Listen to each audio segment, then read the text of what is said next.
नमस्कार। Wave and oscillations में तृतीय इकाई के प्रथम अध्याय में कल हमने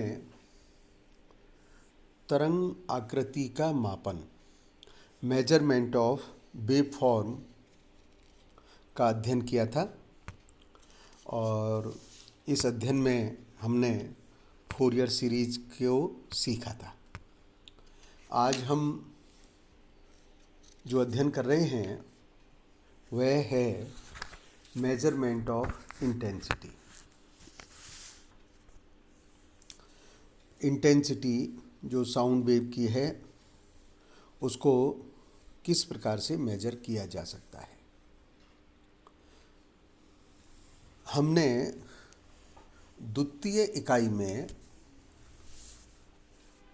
अनुप्रस्थ तरंगों का वेग, अनुदैर्ध्य तरंग के वेग और इनके तरंग गति और वेग के समीकरण निकाले हैं। आपको ध्यान होगा जब किसी माध्यम में लॉन्गिट्यूडनल वेव जैसे कि ध्वनि तरंग है तो इस तरह की तरंग जब किसी माध्यम में गमन करती हैं तो माध्यम में जो कण हैं उनका दाब, pressure on the medium particle समान नहीं रह पाता है, उस दाब में बदलाव आता है। मान लीजिएगा किसी क्षण दाब आयाम P0 है तथा अकोस्टिक मीडियम इम्पीडेंस Z रो बी है। रो मीडियम की डेंसिटी है तथा small b velocity of sound in medium है। तब हम जानते हैं, क्योंकि हमने पृथक से इस तरह का अध्ययन किया है, कि ध्वनि तरंग की जो तीव्रता होगी वह तीव्रता I = P0² Z माध्यम की प्रतिबाधा है जिसका मान रो बी होता है। अतः Z के स्थान पर रो बी का मान लिख सकते हैं। तब ध्वनि की जो तीव्रता है वह P0² रो बी होगी। अब ये जो पक्ष मैंने आपको बतलाया यह पक्ष सैद्धांतिक पक्ष है। हम इस कार्य को प्रायोगिक रूप से कैसे करें? प्रायोगिक रूप से इस कार्य को करने की जो विधि है वह वैज्ञानिक डॉपलर और बोल्ट्जमैन ने बतलाई। ध्वनि की तीव्रता उनकी बताई गई विधि से ज्ञात की जा सकती है। उन्होंने जो विधि बतलाई है, जो उनका एक्सपेरिमेंटल प्रोसीजर था, वह experimental procedure basically light interference के एक्सपेरिमेंट पर ही आधारित था। उस प्रोसीजर में डॉपलर ने क्या किया कि जो एक आर्गन ट्यूब है जिसमें कि ध्वनि का दाब आयाम को मेजर किया जाता है, ऐसी आर्गन ट्यूब को इंटरफेरेंस करने वाली एक किरण के रास्ते में रख दी जाती है।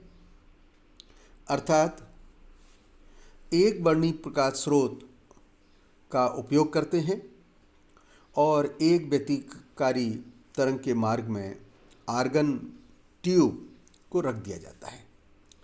प्रारंभ में आर्गन ट्यूब में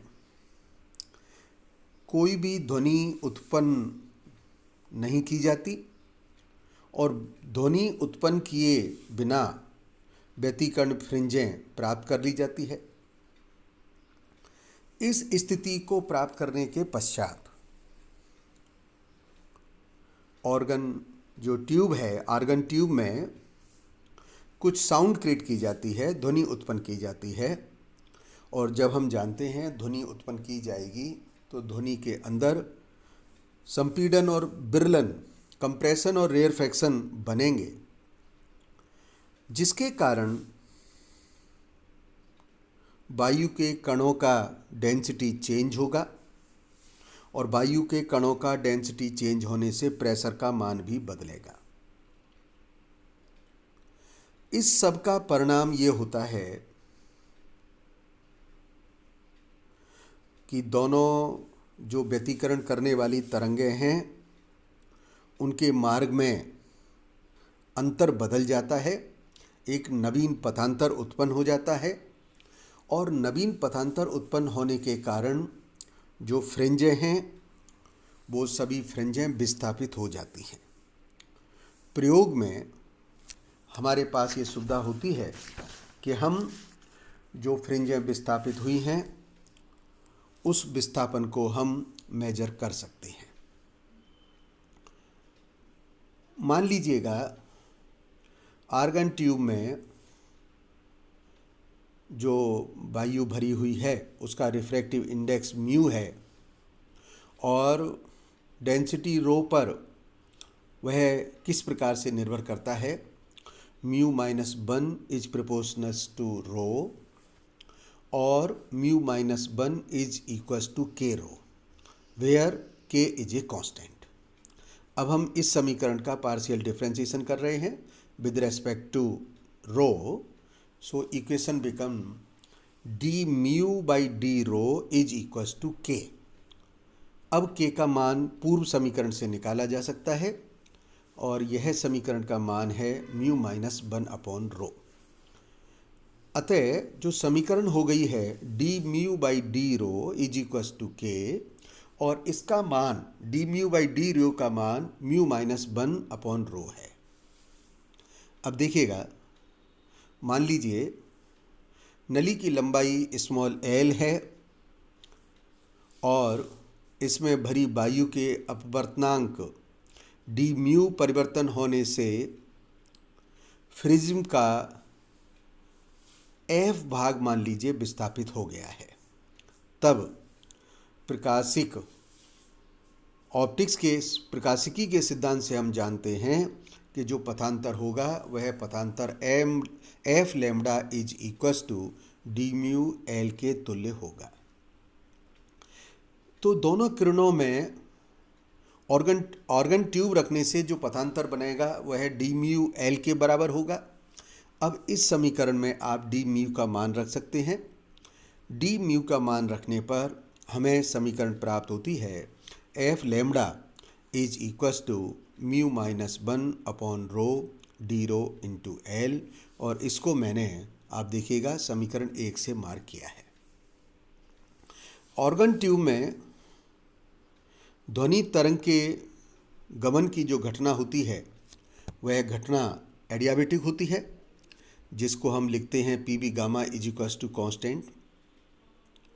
आप जानते हैं कि आयतन घनत्व के व्युत्क्रमानुपाती होता है, इसलिए हम लिख सकते हैं P upon P gamma is equals to constant which is A। So equation is further derived as P is equals to A rho gamma. अब इस समीकरण का हम दोनों पक्षों से लॉग ले रहे हैं, तब ये समीकरण हो रही है dP upon P is equals to gamma d rho by rho. ये हमने संबंध लिखा है। इसका अर्थ हुआ d rho by rho is equals to d P upon gamma rho. D rho by rho का मान समीकरण 1 में रखने पर, जब हम समीकरण 1 में इसका मान रख रहे हैं तो समीकरण 1 किस प्रकार हो रही है, F lambda is equals to μ-1 small L और साथ में फैक्टर है D rho by rho. D rho by rho का मान हम D P upon gamma P लिख रहे हैं। इस कारण से एफ लैम्डा का मान हमें ये प्राप्त हो गया है। अब जो प्रेशर एम्पलीट्यूड है P0 जिसको मैंने कहा, उसका मान कितना हो जाएगा, gamma P F lambda upon mu minus 1 into L. इस प्रकार फ्रिंज विस्थापन, फ्रिंज डिस्प्लेसमेंट को नापकर वायु के लिए गामा का मान, म्यू का मान, दाब, आर्गन ट्यूब की लंबाई, जो प्रकाश प्रयुक्त किया जा रहा है उसका तरंगदैर्घ्य का मान, सब कुछ ज्ञात होने पर हम प्रेशर एम्पलीट्यूड P0 की गणना कर सकते हैं। और यदि हम P0 की गणना कर लें तब ध्वनि तरंग की जो तीव्रता का सूत्र हम जानते हैं, I = P0²/2ρb, जहाँ पर b ध्वनि का वेग है, ρ माध्यम वायु का घनत्व है।